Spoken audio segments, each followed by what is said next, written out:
Et ce soir, le secrétaire d'Océan Prévention Réunion a accepté notre invitation. Jean-François Nativel, bonsoir. Vous connaissez parfaitement cette crise requin que traverse la Réunion depuis 2011. Vous avez écrit sur le sujet. Votre ouvrage, on va le voir, s'appelle Requin à la Réunion, une tragédie moderne. Jean-François Nativel, disposez-vous de nouvelles de la victime?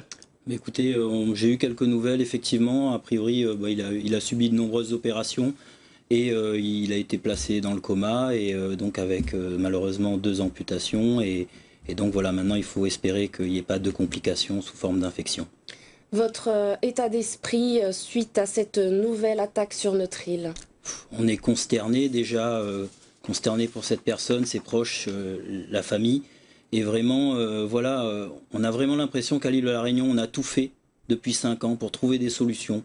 On est devenu, malgré tout, malgré cet accident, un modèle d'engagement dans la résolution du risque jusqu'à l'international. Il y a des dispositifs qui ont été repris par le New South Wales en Australie, comme les Smart Drumline. Et malgré toute cette bonne volonté, tout ce qui a pu être mis en place, on arrive encore à constater un drame, et pas n'importe où, dans l'enceinte des filets. Alors, comment l'expliquer ça justement? Alors, il ne s'agit pas pour moi d'évacuer la responsabilité humaine, mais quand même, les gens ne comprennent pas quelle est vraiment cette situation qui dépasse l'entendement. En Australie, en Afrique du Sud, les filets, par exemple, correspondent juste à des panneaux, et les requins peuvent passer au-dessus, dessous et sur les côtés. Et ils sont disposés en quinconce. Et ce type de filet a suffi depuis 50 ans à diminuer le risque de façon, considérable. Et donc là, ici, on est à l'île de la Réunion, on a mis un filet totalement clos, et il aura suffi qu'il y ait une brèche pour qu'un requin... Alors, on nous a dit depuis longtemps que les requins ne mangent pas les humains, qu'ils les confondent avec des tortues, que nous ne sommes pas dans leur menu. Et pourtant, on a un requin qui va chercher, qui va rentrer et qui va attaquer quelqu'un qui se trouve dans cette zone. Alors, et là, ça dépasse vraiment les scénarios de Spielberg. Qu'est-ce que vous nous dites concrètement? Que le requin qui circule autour de nos côtes, le requin bulldog, a des particularités exceptionnelles chez nous? Je dis qu'on a un problème de requin, parce que bien souvent on met en avant le problème de comportement, mais on a un problème de requin. Bon, on le nie de moins en moins à l'île de la Réunion, mais par rapport à ça, voilà, ça va demander encore plus d'engagement, encore plus de mesures, voilà, parce que c'est des situations qui se sont jamais produites quand même. Avoir un requin, je vous disais tout à l'heure l'exemple de Spielberg, mais même il y aurait un film, ils n'auraient pas cette imagination de penser, voilà, qu'on en arriverait à là. Oui, en même temps, hier, il y avait une forte houle. Il est tout à fait envisageable, des spécialistes l'ont dit, que le requin puisse passer non seulement à travers ce trou du filet, mais aussi par-dessus. Donc ce n'est pas un scénario finalement digne d'un film de Spielberg, comme vous le dites. Alors tout d'abord, quand il y a de la houle, il faut savoir que ce sont les conditions privilégiées pour la pratique du surf, déjà. Ensuite, effectivement, le requin pourrait aussi, à un endroit du filet, peut-être passer par-dessus, mais là, on est principalement face à des requins bulldogs qui sont connus pour être plutôt au fond de l'eau. Donc voilà, encore une fois, à La Réunion, on a actuellement beaucoup de gens qui surfent dans des zones non protégées.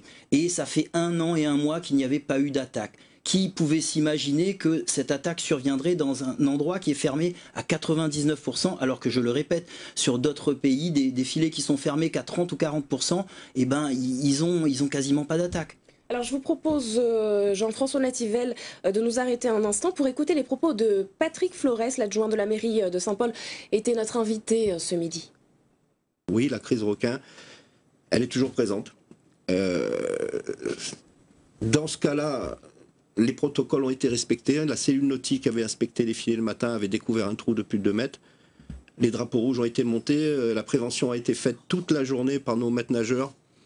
Malgré tout, c'était compliqué, puisqu'il y a des jeunes qui, dès qu'ils ont le dos tourné, rentrent à l'eau, et l'accident est arrivé. C'est pas la faute des filets, les drapeaux rouges priment sur les filets, il faut quand même le comprendre. Je veux dire, on peut laisser les filets en place, mais quand on a les drapeaux rouges, la zone ex est fermée, elle est fermée. Il faudra commencer à accepter ce principe, et surtout quand des maîtres nageurs, qui sont des vrais héros, qui ont subi les attaques, viennent vous voir et vous disent « n'allez pas à l'eau, ces drapeaux rouges, c'est dangereux », il serait quand même temps de les écouter. Jean-François Nativel, est-ce que vous partagez l'analyse de Patrick Flores? Il y a une responsabilité des surfeurs dans ce qu'il s'est produit hier. Oui, tout à fait. C'est vrai que là, on est face à des personnes qui, manifestement, ont bravé une interdiction. Mais comme je vous redis, on est en train de focaliser sur des personnes qui sont dans un enclos fermé à 99%. Il y a 700 mètres de filet. On a un trou de 2 mètres. Madame, c'est l'ensemble de l'île de la Réunion qui est interdite depuis le 26 juillet 2013. Les gens semblent l'oublier. Toutes les attaques qui se sont succédées depuis, on a brandi l'interdiction. Qu'elles aient lieu à l'étang salé, à Saint-Leu, etc. Au port. Les filets étaient non opérationnels. Cela a été dit. La prévention a été faite. Les MNS se sont époumonés, si je puis m'exprimer ainsi. Tout à fait d'accord. Justement, dire aux surfeurs sortez de l'eau, il y a un danger. Donc, est-ce que et puis finalement, il l'a dit, hein, Patrick Flores, ce comportement a mis en danger la vie des MNS. Tout à fait. On connaît bien les MNS. Ce sont des amis, ce sont des surfeurs aussi.